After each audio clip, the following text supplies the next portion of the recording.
Friends, the book I want to discuss today is the collected poems 1952 1988 of Nissim Ezekiel. So, Nissim Ezekiel was an Indian Jewish poet who lived from 1924 to 2004. He died just a little short of his 80th birthday. And he is often recognized as, in some ways, to use a conventional expression, the father of Indian English poetry. But I think that over the years, I'd say in the last 10, 15 years, he has been largely forgotten.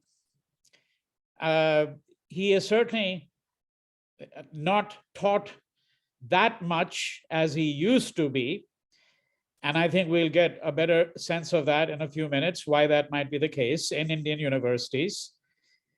He writes in a very ironic tone, and he is one of the poets who really helped develop a sense of the English language in India as a vernacular language, right? So vernacular English, Indian English, is something that he became not just comfortable in, he became comfortable enough in it to be able to write about it ironically.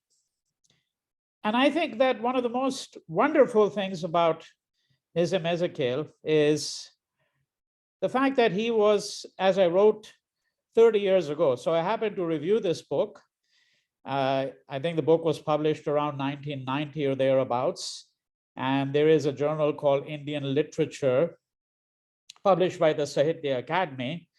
And my review of this, a long review article, I'm actually just looking at here, July, August 1991.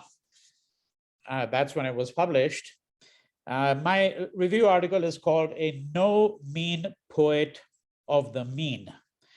And when I say a no mean poet of the mean I mean here is someone who really was somewhere in between.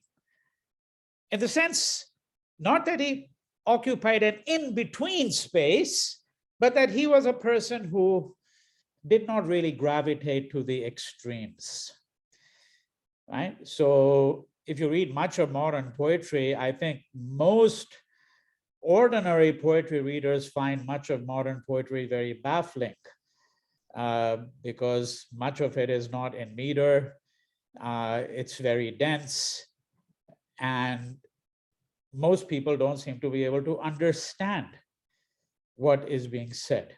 Of course, poets have often argued that the point of poetry is not simply to understand it, but to hear it, to listen to it, to understand the music of it, to understand the silences of it as well. And I'm not going to, at this point, enter into this very interesting discussion about whether poetry should mean something in the way in which we expect prose to mean something, right? And so if you read, let's say, T.S. Eliot, the Love Song of J. Alfred Prufrock, or The Wasteland, there are verses there which really, judged by common, ordinary English, as we would say, are more or less incomprehensible. They can mean whatever you may want to make them mean, it could be argued. But what is very clear about Nissim Ezekiel, let's get back to him, is that he wrote in a very clear voice. I think the poems are, quote, eminently understandable, although that's not necessarily their principal virtue. It is the tone in which he writes. It's the fluency with which he writes. It's a fact that he was an extraordinarily careful observer of life around him, right? And I'm not going to say much about his background, just very little. He comes from the Bene Israel community, grew up in Bombay. Some of you who are listening in may be aware of the fact that India has long had a history of Jewish communities, a very distinct and singular history that India has every reason to be proud of, because India is the one country in the world where every Jewish scholar who is familiar with the history of worldwide Jewry will tell you, every scholar will tell you that India is one country where there's really no history of anti-Semitism at all. The Jewish communities were very small. I use communities in the plural because they were different communities and they were quite distinct. The Cochin Jews are, for example, very different than the Bene Israel Jews.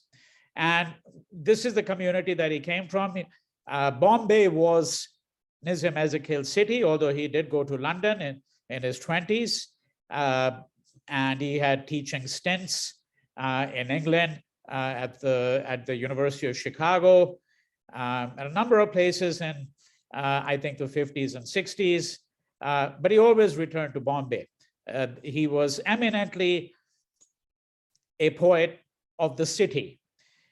Right? So that is certainly one subject of his poems, is meandering around Bombay, running into things, running into people, understanding the landscape, the social landscape, the political landscape, the moral landscape of the communities that lived there.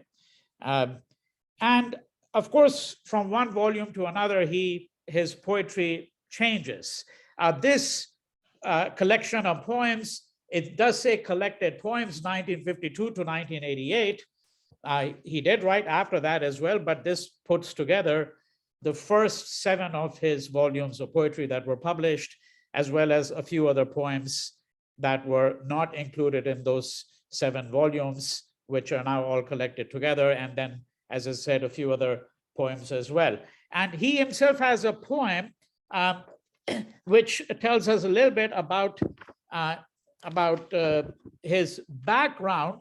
The poem is, in fact, actually called Background Casually. Background Casually. And I will read that because that will give you some sense of who this man was. A poet, rascal, clown was born, the frightened child who would not eat or sleep, a boy of meager bone. He never learned to fly a kite. His borrowed top refused to spin. I went to Roman Catholic school, a mugging Jew among the wolves. They told me I had killed the Christ. That year I won the scripture prize. A Muslim sportsman boxed my ears. I grew in terror of the strong but undernourished Hindu lads. Their prepositions always wrong. Repelled me by passivity. One noisy day I used a knife. At home on Friday nights, the prayers were said. My morals had declined. I heard of yoga and of Zen. Could I perhaps be rabbi saint? The more I searched, the less I found.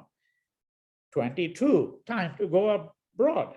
First the decision, then a friend to pay the fare. Philosophy, poverty, and poetry. 3 companions shared my basement room. I suspect that poetry and philosophy shared his basement room the rest of his life. Not so much poverty. The London seasons passed me by. I lay in bed 2 years alone, and then a woman came to tell my willing ears I was a son of man. I knew that I had failed in everything, a bitter thought. So in an English cargo ship, taking French guns and mortar shells to Indochina, scrubbed the decks and learned to laugh again at home. And this really does describe the fact that he worked on a ship that went to Indochina, to Vietnam, scrubbing the decks. How to feel at home was the point. Some reading had been done, but what had I observed except my own exasperation? All Hindus are like that, my father used to say. When someone talked too loudly or knocked at the door like the devil, they hawked and spat. They sprawled around. I prepared for the worst. Married, changed jobs, and saw myself a fool. The song of my experience sung. I knew that all was yet to sing. My ancestors among the castes were aliens crushing seed for bread. The hooded bullock made his rounds. So, according to Bene Israeli tradition, their ancestors were Shanvartelis, that is Saturday oil pressers. They took to oil pressing. That's the work that his ancestors did. And Saturday being the Shabbat, Jews didn't work, right? One among them fought and taught, a major bearing British arms. He told my father sad stories of the Boer War. I dreamed that fierce men had bound my feet and hands. The later dreams were all of words. I did not know that words betray, but let the poems come, and lost that grip on things the worldly prize. I would not suffer that again. I look about me now and try to formulate a plainer view. The wise survive and serve to play the fool, to cash in on the inner and the outer storms. The Indian landscape sears my eyes. I have become a part of it, to be observed by foreigners. They say I am singular. Their letters overstate the case. I have made my commitments now. This is one, to stay where I am, as others choose to give themselves in some remote and backward place. My backward place is where I am. So he gave himself this commitment that Bombay would be his city. The city that he claimed, the city that claimed him. And it would be no other city than Bombay. And this is where Nissim Ezekiel lived, was born, lived, and where he died. Now, Nissim Ezekiel wrote for 40, 50 years. And there is no question that English was his language of mother wit, the language in which he was at home. He was fluent in Marathi. That was the language of the Bene Israel, community as well. I mean, the dominant language, of course, of Bombay at that time. That was not necessarily the case going back into the 19th century when Bombay was more a Gujarati city, really, than a Maharashtrian city. But if one had to think of, as I said, what is singular about him, it seems to me that the singularity resides not only in the fact that he is a Bombay poet, because there's a whole school of poets who became attached to Bombay and who wrote on the city with extraordinary affection. And I think that we still see that in much of Marathi literature, particularly coming out, not just in literature in English, but Marathi literature coming out of what is now called, of course, Mumbai.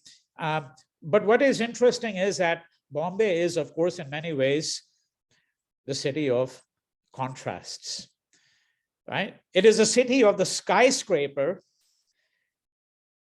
and the city of the slum.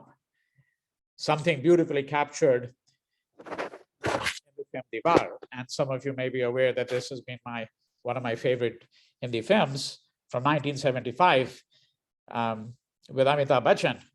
And I wrote a whole book on this one film where the word skyscraper even figures in the subtitle, right? So Bombay was eminently a city of extremes, as it remains the case today. And I said that Nissim Ezekiel is a poet of the city of Bombay, but he did not gravitate to the extremes. So this is what I wrote back then in 1991. He can attain great heights, but rarely does so. Similarly, the descent into the world of slums is rarely attempted. He feels deeply for the slum dwellers, beggars, hawkers, and pavement sleepers. He is, in fact, a poet of great sensitivity and refined sensibility. But not for Ezekiel the extremes of human existence. Neither skyscrapers nor slums will do. Buildings exist to house people, whatever the makers and wielders of the neutron bomb may have us believe. But how can a skyscraper, which obfuscates the central reality that we and everything else that matters are of this earth, or a slum where dignity is offended at every turn, where men and women liable to forget how far they can soar to untrammeled heights, how can either of these suffice for human habitation? Home is what returns to, but such a home must needs be a house. The house of poetry that Ezekiel inhabits occupies a middling ground between a skyscraper and a slum. His poetry is never staggering, never hyperbolic, but equally it never fails to envelop us in its warmth, its humanity, and its homeliness. Right? So he says, and I think the best way to get into him is for me to read a few poems of his and leave you with the memories of those poems, and the hope that you will be tempted to read much more of his work. Right? So, for example, there is a poem. This is one of the early poems. It's from a collection called 60 Poems, 1953, and it's the opening poem of the volume. It's called A Poem of Dedication. And this is how it begins. I won't read the whole poem. The subsequent poems that I will read in their entirety. But he says, the view from basement rooms is rather small. A patch or two of green, a bit of sky, children heard but never seen, an old wall, 2 trees, a washing line between, windows with high curtains to block the outward eye. It seems that nothing changes, nothing grows, but suddenly the mind is loosed of chains and purifies itself before the warm Mediterranean, which fills the veins to make the body beautiful and light. Heaviness of limbs or soul can mimic calm. I close the eyes to see with better sight. Right? And he says towards the end, I want a human balance, humanly acquired. I want a human balance, the mean, humanly acquired, fruitful in the common hour. Now, here is a poem of his. This is from a later collection, 1976. The collection is called Hymns in Darkness. The Railway Clerk. It isn't my fault I do what I am told, but still I am blamed. This year, my leave application was twice refused. Every day there is so much work and I don't get overtime. My wife is always asking for more money. Money, where to get money? My job is such, no one is giving bribe. While other clerks are in fortunate position and no promotion, even because I'm not graduate. I wish I was bird. I am never neglecting my responsibility. I am discharging it properly. I am doing my duty. But who is appreciating? Nobody, I am telling you. My desk is too small. The fan is not repaired for 2 months, 3 months. I am living far off in Borivali. My children are neglecting studies. How long can this go on? Once a week I see film and then I am happy, but not otherwise. Also, I have good friends. That is only consolation. Sometimes we are meeting here or there and having long chat. We are discussing country's problems. Some are thinking of foreign, but due to circumstances, I cannot think. My wife's mother is confined to bed and I'm only support. Now, the poem is, of course, hilarious. It's hilarious because you think to yourself, well, he's really got a command over the vernacular. But what he has a command over also is the entire setting. You can really imagine, all of us who've lived in India can certainly imagine, particularly going back to that time, when railway clerks sat in offices where there was no air conditioning, there would be this one fan, the fan that you see up here, right? That one fan, half the time it wouldn't be working, it would be creaking. Any number of times, the complaint would have been made, it wouldn't have been fixed. He wants to go to foreign. that he wants to go overseas. Some of his friends are talking about going foreign, right? And they're discussing the country's problems. And of course, sometimes you see this in a number of poems. You sense what today perhaps a feminist would call a certain kind of sexism, because there's a wife. That there's a wife hovering in many of these poems. The Clerk is coming back. This is not the only such poem, right? Where the wife is shouting, well, did you cash the check? Did you pick up the milk? Did you buy the bread? Right? My wife is always asking for more money, money, where to get money? But what he's also describing is the humdrum existence of this railway clerk. Right? This is a very beautiful poem by Rabindranath Tagore, which is very similar, where this middle-class Babu is sort of lying on his bed looking up at the ceiling, and there's this one fly there, and he's sort of like, his whole life revolves around this kind of humdrum existence of chakuri, the job, going to work, coming back, and you take off your shirt and lie in your banyan, and it's steaming hot, and then you ponder over the existence of this fly and what you can do to it, right? So this is what he's really evoking here.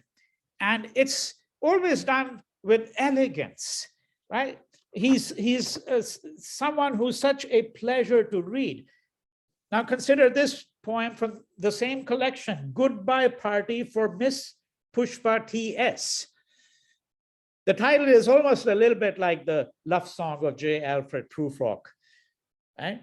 Friends, our dear sister is departing for foreign in 2-3 days, and we are meeting today to wish her bon voyage. You are all knowing, friends, what sweetness is in Miss Pushpa. I don't mean only external sweetness, but internal sweetness. Miss Pushpa is smiling and smiling, even for no reason, but simply because she is feeling. Miss Pushpa is coming from very high family. Her father was renowned advocate in Balsar or Surat. I'm not remembering now which place. Surat, yes. Once I stayed in Surat with family members of my uncle's very old friend. His wife was cooking nicely. That was a long time ago. Coming back to Miss Pushpa, she is most popular lady with men also and ladies also. Whenever I asked her to do anything, she was saying, just now only I will do it. That is showing good spirit. I am always appreciating the good spirit. Pushpa Miss is never saying no. Whatever I or anybody is asking, she's always saying yes. And today she is going to improve her prospect. And we are wishing her bon voyage. Now I ask other speakers to speak. And afterwards, Miss Pushpa will do summing up.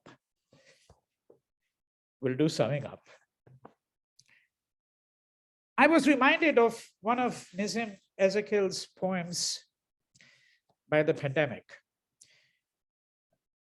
We have all lived through 2 years of the coronavirus pandemic, and here again, I refer to something I did, which is that some of you may be aware that in October of 2020, before any vaccines had come out, I had already published a book on the coronavirus pandemic. It's called The Fury of COVID-19. It has a subtitle as well.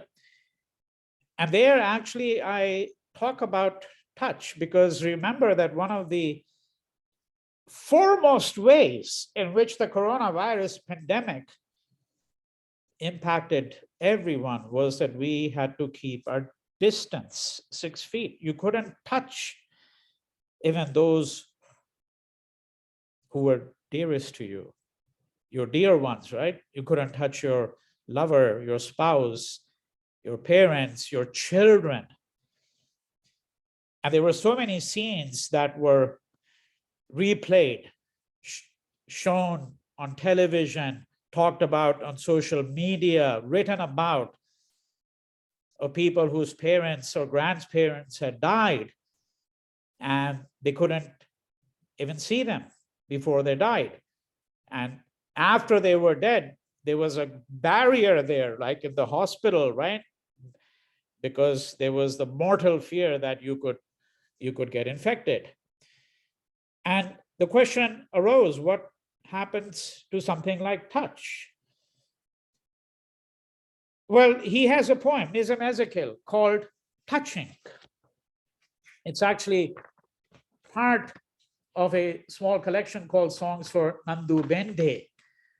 This is a song about touch and touching. You touch me, a way of feeling.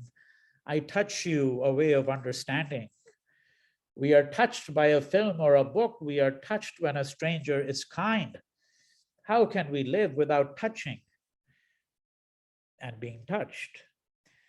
There is a healing touch. It makes the sick whole again. Let's keep in touch. We say to a friend who's going away, to have the right touch means to know how it's done. Touching is an art. It's the movement to and from the heart.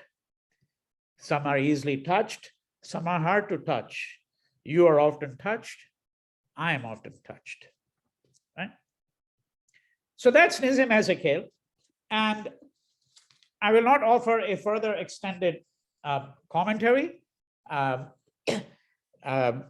his work, but want to conclude rather by reading one last poem, a poem that used to be a standard poem in textbooks of English literature in schools around India. I haven't checked to see if that's the case. I very much suspect that this poem has now been removed from the syllabus, not only because Nissim Ezekiel is not your proper, Hindu poet or Indian poet, but this particular poem is a poem which tells us a lot that we need to know about where India is now.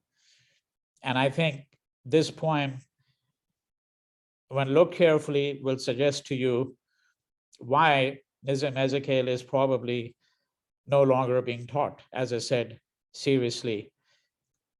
And if he is being taught, do not be surprised if the day is not very far when someone will call for the removal of his poetry from the syllabus. So I'm going to do screen sharing here and pull up the poem. And the poem is called The Patriot. I am standing for peace and non-violence. Why world is fighting? Why all people of world are not following Mahatma Gandhi? I am simply not understanding. Ancient Indian wisdom is 100% correct. I should say even 200% correct. But modern generation is neglecting. Too much going for fashion and foreign things. Other day I'm reading newspaper. Every day I'm reading Times of India to improve my English language. How one Gunda fellow threw stone at Indira Ben. Of course, a reference, in case someone didn't pick it up, to Indira Gandhi. Must be student unrest fellow, I am thinking. Friends, romance, countrymen. I am saying to myself, lend me the years. Everything is coming. Regeneration, remuneration, contraception. Be patiently, brothers and sisters. You want one glass lassi? Very good for digestion. With little salt, lovely drink, better than wine. Not that I am ever tasting the wine. I am the total teetotaler, completely total. But I say, wine is for the drunkards only. What do you think of prospects of world peace? Pakistan behaving like this, China behaving like that. It is making me really sad, I am telling you. Really, most harassing me All men are brothers. No. In India also, Gujaratis, Maharashtrians, Hindiwalas, all brothers. Though some are having funny habits, still you tolerate me, I tolerate you. One day Ram Rajya is surely coming. You are going. So that's it with Nissim Ezekiel. And before shutting down, I just want to share one more screen here with you for those of you who enjoy poetry, and if you're among those who haven't really read much but would like to sort of get a sense of how poetry is read, what poets are doing. There is an initiative that I have set up. It's called Sangam Agora, a forum of poets, philosophers, scholars, and autodidacts. The Polish poet and musician Grzegorz Kwiatkowski is my fellow compatriot in this enterprise. And we're having a third meeting. This meeting is going to be this Saturday, August 13th, 10 a.m. California time, which would be 7 p.m. in South Africa, much of Europe, and that would be 10:30 p.m. this Saturday in India. You do have to register. Anyone can register, pass the word around. And the Zoom link is HTTP, and then the two dots and tiny.cc. In fact, I think it'll be sufficient if you just type in tiny.cc/Sangam SANGAM dash Agora AGORA dash register. The words Sangam and Agora, Sangam, as many of you are aware, is a word that is used sometimes to describe the Sangam poets, an assembly of poets in ancient India, of Tamil poets. But the word Sangam, of course, is also used to describe Prayag, the meeting point of rivers, in what the city that used to be known as Allahabad, but meeting point, really. And agora is the Greek word for the marketplace. And this is, as I said, a forum of poets, philosophers, scholars, autodidacts. And this Saturday, we really have a beautiful lineup. We're going to have two filmmakers who are going to show clips from their films, short clips. And then we're going to have Paul Lodge, who is a professor of philosophy at Oxford, who will be singing and playing music. He actually composes the music to poems written by philosophers from antiquity down to the present day. And then we're going to have an American Indian poet, the former poet laureate of San Francisco, Kim Shook, who is from the Cherokee Nation of Oklahoma. And she's a wonderful poet. And so this Saturday, August 13th, 10 a.m. California time, 9:30 p.m. 10:30 p.m. India time. Thank you.